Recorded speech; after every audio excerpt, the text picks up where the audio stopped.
Good morning, everybody. My name is Dr. Matt Lee. I am the director of Master of Divinity program at Lancaster Bible College. It is a joy and a privilege to worship together with you this morning. My goodness, I have had just an amazing time last night, spending time in exploration of truth, exploration of what Christian life looks like and must be like in this difficult and challenging days. And I've just had an amazing time dialoguing with some of you, and I hope you did as well. I hope last night was enriching and it was a blessing for you as well. I must say, not only was last night really, really good, oh my goodness, the dessert station last night was phenomenal. Now I see you guys are serious about fellowship. And I have to say, last time I checked, the church was supposed to keep people away from temptation, but that dessert station was just something else. I thoroughly enjoyed our time together last night, and I'm blessed and privileged to be able to share the Word of God with you this morning. I understand that Fords Road Bible Chapel has been around for many, many years. I know the church got started back in 1943. Is that correct? Yeah, sure. It's off. It's your off your website. So I got that off. How would I know, right? I got that off your website, and if I'm not mistaken, I would be maybe the first Asian American pastor to ever step onto this pulpit, and that would naturally make me the best-looking Asian American pastor to ever take a step in this pulpit, and I'm privileged, and that settles it, right? But more than anything, I am impressed. I am encouraged and blessed by just the warmth and sincerity and just the fidelity and love that you have shown in the times that I was here, just in different conversations, your demeanors, your words, and just everything I sense here is so encouraging. And I really mean that. I really sense that warmth and sincerity for the word, for the gospel, for Jesus, and for each other. And man, those faithfulness over the years that you have demonstrated to really enrich this fellowship in this church is just remarkable. And I'm privileged to be a part of this service this morning. Now, I really believe that all that you get to enjoy here is ever more dire and ever more seriously needed in a world like we're living in today. Because many times this world is confused about what Christianity is.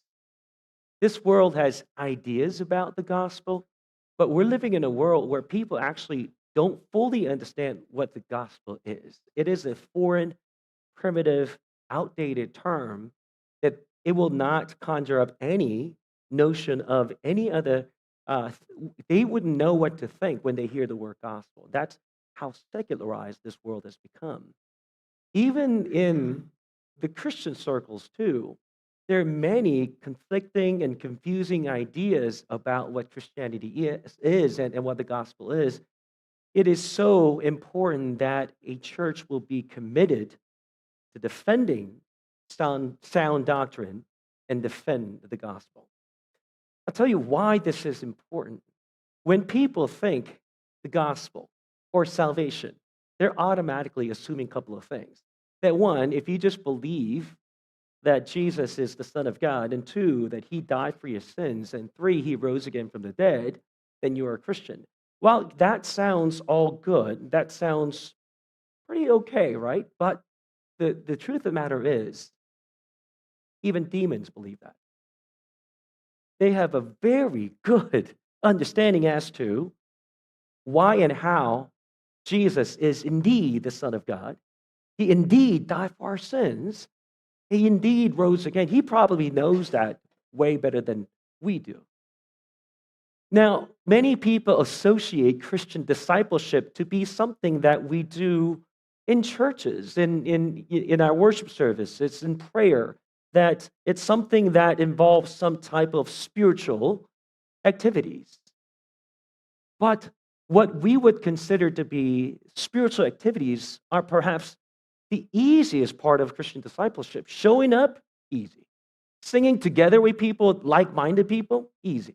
But what we do in our workplaces Monday through Saturday, how we interact with other people, how we think about spending money, what drives and propels or motivates our life purpose. All of those are the difficult part of Christian discipleship that people don't really talk about. So this world, whether you're in or outside of the church, must have this clarity on what the gospel is, what Christianity is, what salvation is, and what Christian discipleship is. This morning, through the passage we find in the book of Revelation, I want to give you a glimpse of that clarity. I want to invite you to behold with me the glory of our Lord Jesus Christ revealed in the book of Revelation, chapter 14, that we will clearly see what the gospel is, what Christianity is, and what discipleship involves. So I want to invite you to turn with me. If you have the Bible with you, please turn to Revelation 14, verse 1 through 5, and keep the Bible open, if you will. We will unpack these verses, a few verses at a time, and I do have a few verses that we're going to read together in a minute.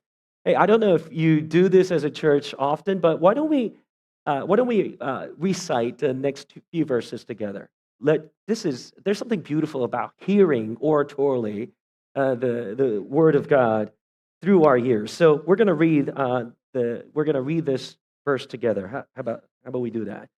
Ready? Let's begin. Then I looked, and behold, a Lamb standing on Mount Zion, and with him 144,000, having his Father's name written on their foreheads. Verse 2 and 3 again. And I heard a voice from heaven, like the voice of many waters, and like the voice of loud thunder. And I heard the sound of harpists playing their harps.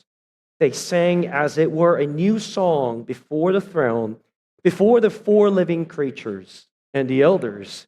And no one could learn that song except the 144,000 who were redeemed from the earth. Amen.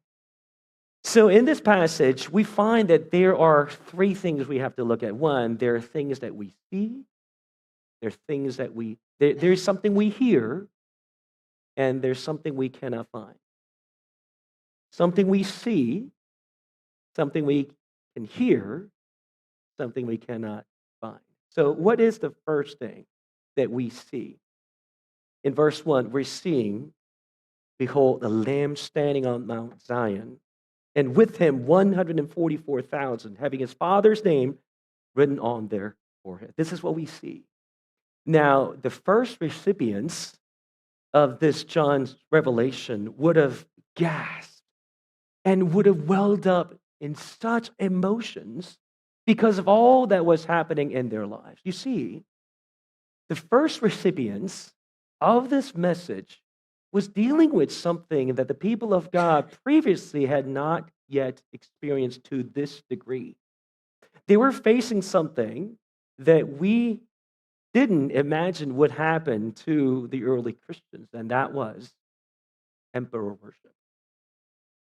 Emperor worship, demanding that everyone everywhere worship this emperor, was a newly posed challenge. You see, in the turn of centuries, in the development of Greco-Roman Empire, something strange began to happen. King Alexander began to expand his empire anywhere from Spain to Syria, north and south and east and west, began to conquer different cities, began to erect cities after his name, and as they expanded their empire, began to experience something that they had not experienced before, and that was encountering a bunch of people and civilization that would worship these conquerors. Especially in a land like Egypt, where Pharaoh worshiping a king, was the norm. They find this phenomenon really strange, but they begin to kind of like it. King Alexander began to kind of accept the fact that they're going to worship me. Now, with the transition from Greco Empire to Roman Empire. Julius Caesar is the first one in amongst the dynasty of Roman Empire to be deified in 43 BC. But this happens after he dies. His son Augustus, successor Augustus, is deified after he dies. But guys that come after that, Caligula, demands that he be deified while he is living. And Nero and Domitian that come after Caligula begins to use this measure to create hostility, to create persecution, to create atmosphere, totally change the cultural climate so that Christians can be oppressed. Now you're living in a world where you have to pay tribute. You're forced to confess that Caesar is Lord.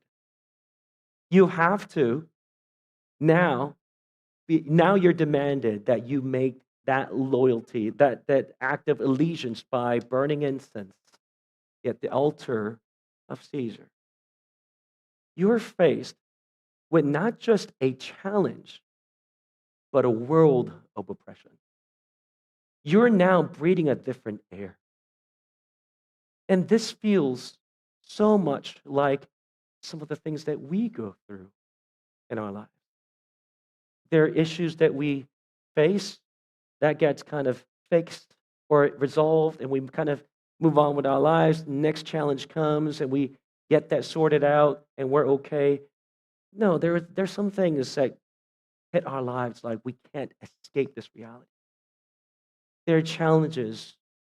There are difficulties. There are these changes in the air that makes us unable to breathe, unable to survive. It almost feels like we can't go on. It's so heavy. It is so big. It feels so bigger than anything I can do. I can't shake this off. But right in that moment, John announces something to his people that revolutionizes their perspective, because what he sees is this lamb standing on the Mount Zion. Now, all the temples in the Greco-Roman Empire, all the temples dedicated to these deities, all the temples of this culture were always standing on a hill or a mound or somewhere higher where everyone can see. But what John sees is none of that. What John sees on top of Mount Zion is the victorious Lamb. There is no more these emperors or Poseidon, Aphrodite, Zeus, all of those are gone. The only being that we see is this Lamb who conquered death. And through it, John is announcing to his receivers and to us today that our God is in control. No matter what it feels like, no matter what the cultural milieu is like, no matter what cultural climate is, no matter what we face in this world, no matter how heavy it feels, our God reigns. He is victorious. He is in charge. And he has the mark on everyone he has saved on their forehead. You are mine. No matter what you're going through, no matter how heavy this feels, no matter what oppression, difficulties, challenges, they seem to just weigh you down. I've got you, and you are mine forever. That is what we see. That is what we behold this morning. Not only do we see that glorious sight of victorious Lamb, the Lamb they thought they could get rid of by slaughtering. Oh no, no one could keep this Lamb down. This Lamb is standing on top of Mount Zion, victoriously, gloriously. But not only do we behold that glorious sight, there's something we hear, and we find that in verse 2 and 3. We hear a voice from heaven, like the voice of many waters and like the voice of loud thunder.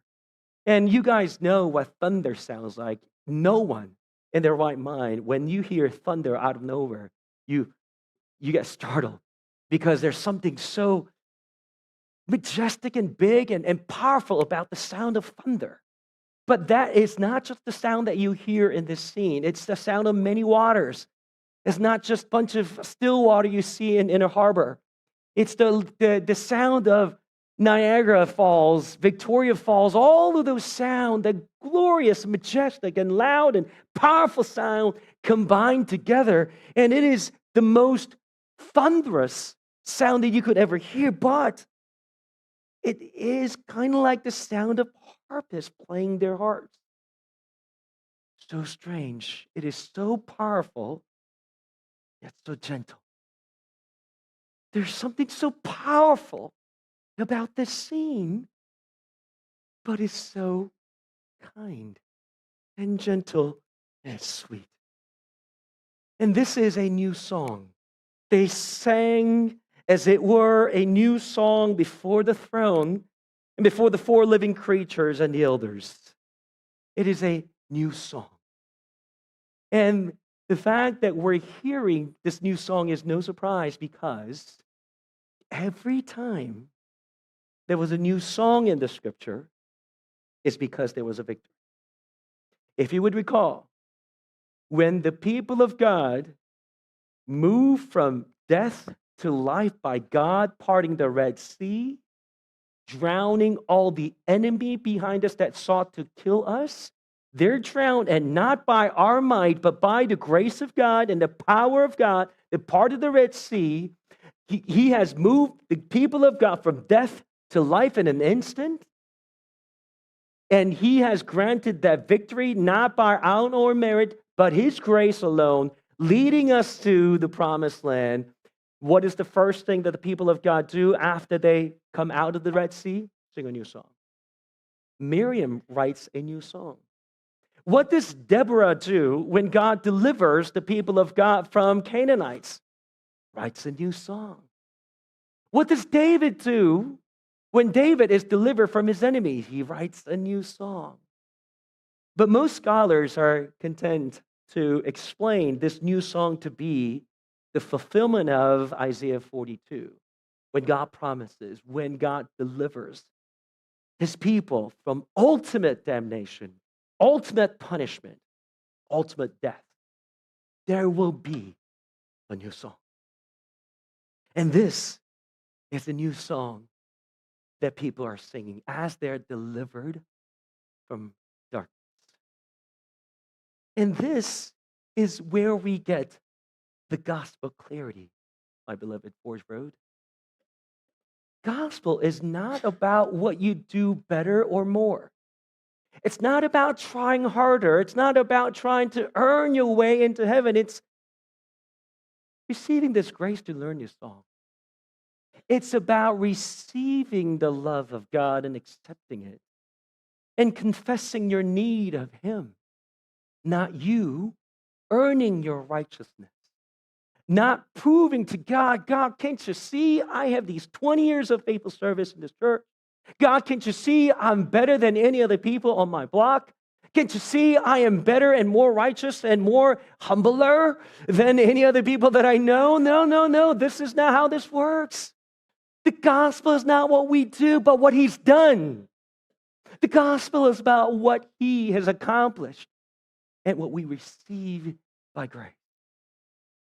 When we focus on the fact that this is surely by God's grace, is when we finally come to get greater clarity on what the gospel is. If there's any of you here today weary from trying to win God's favor, by trying harder, by trying to be more righteous, no, that's not how it works. God has delivered you, and out of that gratitude, we start singing new song, and that new song's begin to look like good works. That new song, in response to His grace, looks like faithful service. That new song, out of gratitude, out of grace, looks like loving one another. It is great. It is the grace of the new song that we hear. It is the new song of deliverance that we hear. Not about trying harder, not about working your way up. It's about receiving that grace. And that's what gospel clarity is, as we hear it from this new song.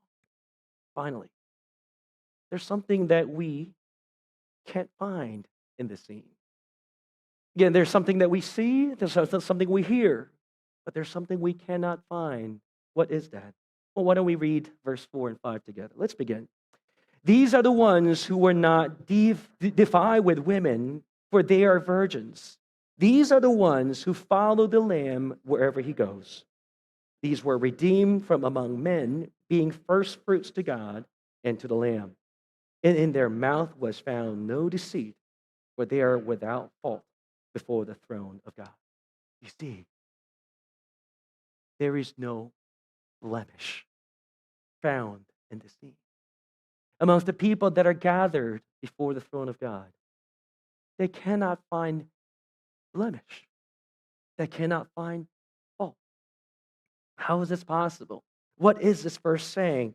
Now, these are the ones who were not defiled with women, for they are virgins. Now, this verse does not mean that anyone who is married is defiled. That's certainly not what this verse means, but scholars are consistent in pointing out that this is a ritualistic language, as you find in the book of Leviticus and Numbers.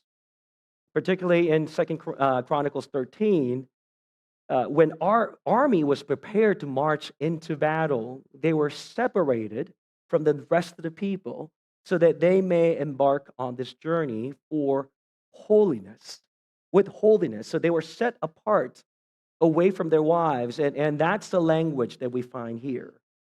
And so these are the people that have been set apart from the world, and these people are considered consecrated, holy, and they're pure. They're without blemish. And these are the people who follow the Lamb wherever that He goes, and they were redeemed from among men and first fruits to God and to the Lamb. And in their mouth was found no deceit, for they're without fault before the throne of God. So the people that receive this grace are people without blemish, without deceit, without fault. Now, how is this possible? You and I know very well that there is not a single person in this entire universe who is without fault, without deceit, without blemish. Even people like you and me, even secular people would have their own sense of morality. And if you ask them, if you had a standard of morality, can you find yourself ever living up to that? They'll be quick to recognize that they can't.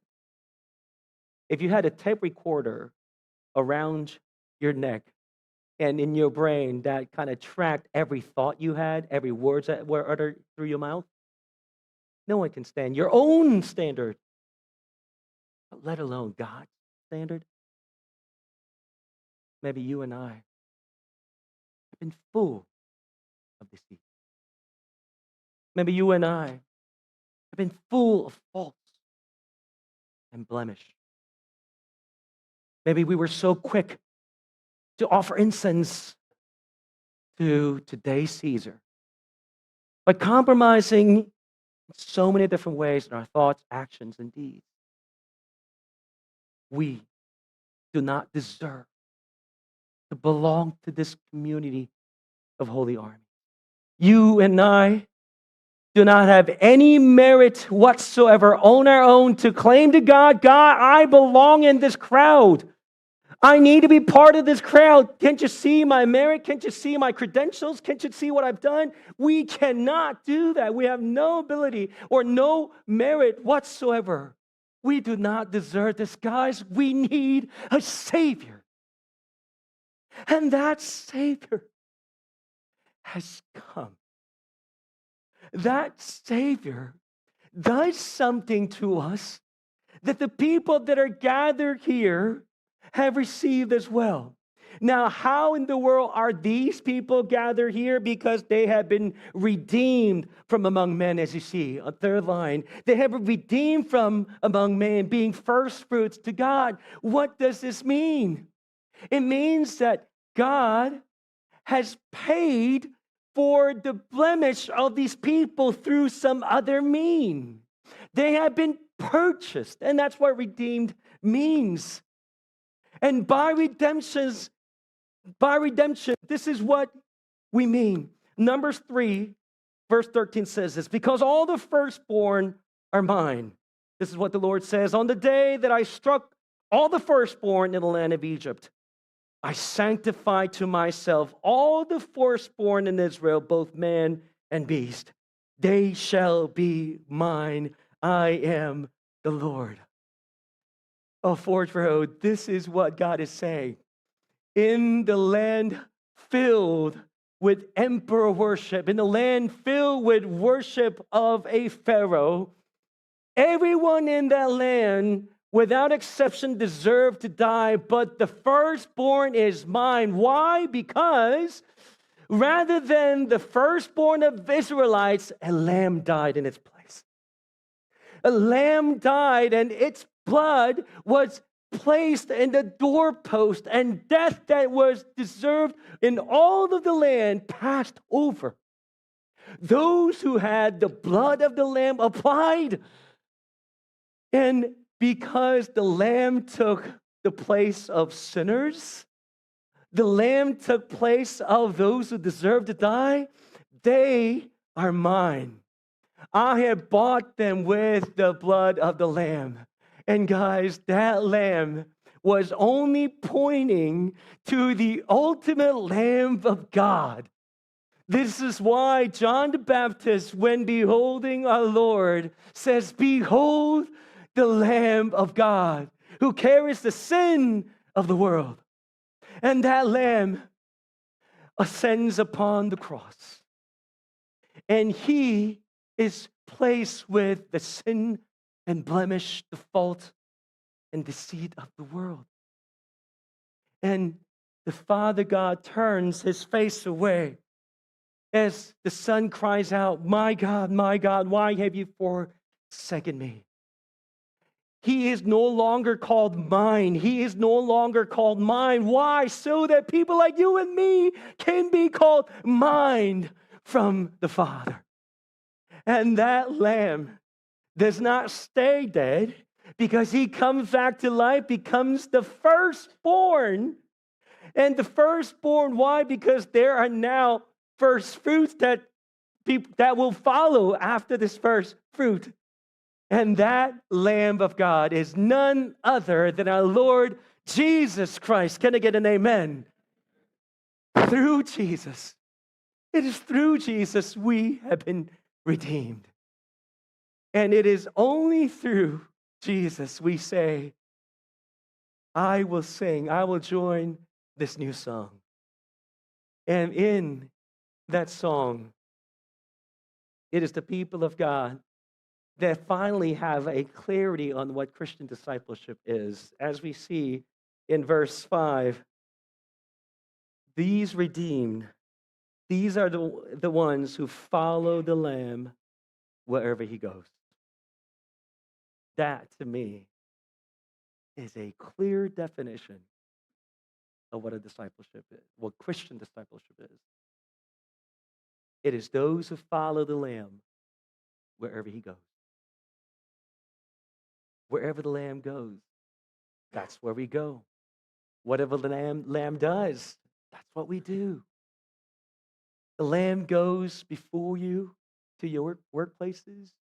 The Lamb goes before you in the relationships in your household, in your digital spaces, in the interactions that you have with your coworkers and neighbors and family members, and that difficult uncle too. It is those who follow the Lamb wherever he goes. And that, to me, is the clear picture of what genuine Christian discipleship looks like. Forge Road. Oh, this is the glorious picture of what Christianity, the gospel, and Christian discipleship looks like.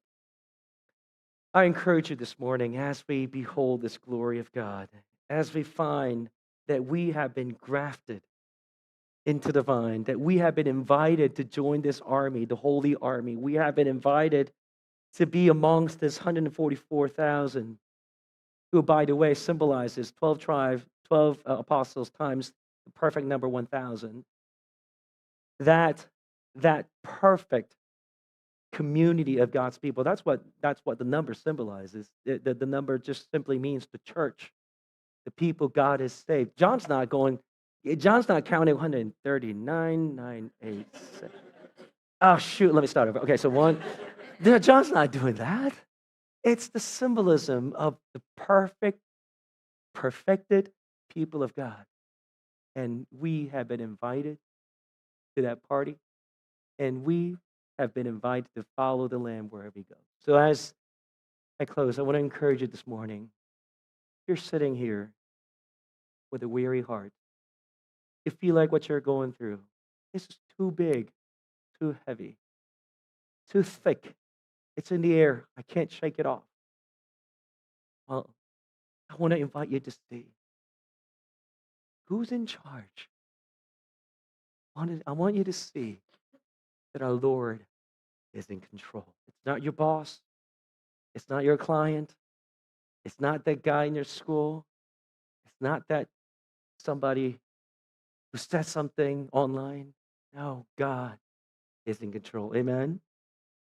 And if you're confused about Christianity, you may have been going to church all your life, but you thought this was all something that you have to do to make sure you avoid hell.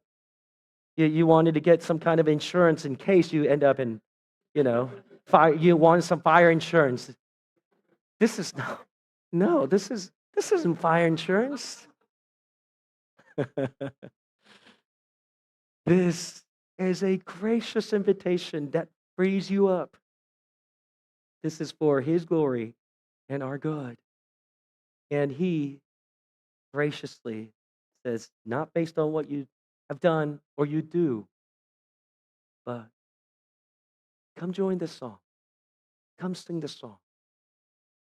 Accept that invitation. Accept that invitation and sing that song. And finally, Forge Road, let us be resolute. Let us resolve today. We will follow the Lamb wherever he goes. Wherever he goes, we follow the Lamb. Pray with me.